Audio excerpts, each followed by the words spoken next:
আমের সকলে কেমন আছেন? মই আলহামদুলিল্লাহ ভালো আছি। আসলে মন হার কার কার আমনে গো ফরানটা খালি খাই খাই করে।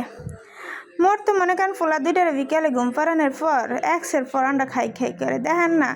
আমরা লইছি মাহাইতে হ্যাঁ লই আবার পাঁচগুড়ি খেলি। আসলে মনে মনে চিন্তা করতেছিলাম কতদিন খেলি না পাঁচগুড়ি। যাই হোক পাঁচগুড়ি আবার আমেরা কেডা কেডা চেন হ্যাঁ তো আর কইতে পাই না। তাই আজকে মোর ছোট পোলাটা ঘুমায় নাই আর মোরেও ঘুমাইতে দেয় না। তাই যেহেতু ক্যা করবি তাই মই চিন্তা করলাম যাই কিছু মাখাই টাহাই লইয়ে বই ও খাইবে না ময়ও খামো না। আরে অবশ্য কি জানেন কিছু একটা হাতে দিয়ে বইয়ে তুলে টুকুর টুকুর করে খায়, সমস্যা হয় না। জাল টালও খাইতে পারে, মোর বড়টাই খাইতে পারে না কিন্তু ছোটটা ঠিকই খাইতে পারে।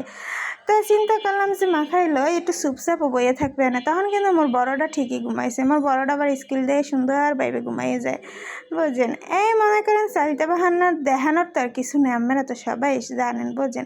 আর মই অত ঝামেলা করতে পছন্দ। মোর চুলাটার মধ্যে এরকম নোংরা দেখে কিছু মনে করেন না বুঝছেন। মোর চুলাটায় গ্যাস থাকে না, সকাল 7টা-8টার সময় যে গ্যাস যায় আর বিকাল 4টার আগে গ্যাস আসে না। তারপর কি করি জানেন, কাগজ দিয়ে রান্ধি বুঝছেন। মনে হয় গ্রামের চুলায় যেমন মানুষ রান্ধে না এইরকম কাগজ দিয়ে এরপরে রান্ধতে পারলে খাওয়া তো লাগবে। সকালবেলা তো মোর স্বামীটারে খাওয়াই দেওয়া আবার বিদায় দেওয়া লাগে। তো এই লেগে মনে করেন চুলাটার পরিষ্কার করা হয় না, কাগজগুলো রয়ে গেছে।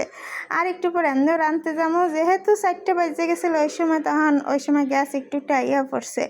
তো যাই হোক মই সর্বশেষ করলাম মোর মাখানি। দেখেন মাখানিটা দেখতে কিন্তু একসে সুন্দর হয়েছে। তো চিন্তা করলাম মুই মরে একটু দেখা এলো এই যে মুই খাইতেছি আজ কি মজা হয়েছে, একসে মজা হয়েছিল বুঝছেন।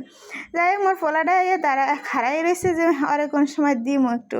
তো দিছি ঠিকই বুঝছেন, জাল তো একটু লাগছে পর আবার দৌড়াইতে মোর দ্বারা আইসে যে বেশি জাল হয়েছে এটা নেওয়া এরপর একটু সাইডে সিটে হাতে দিয়েছি। আসসালামু আলাইকুম, ভালো থাকেন।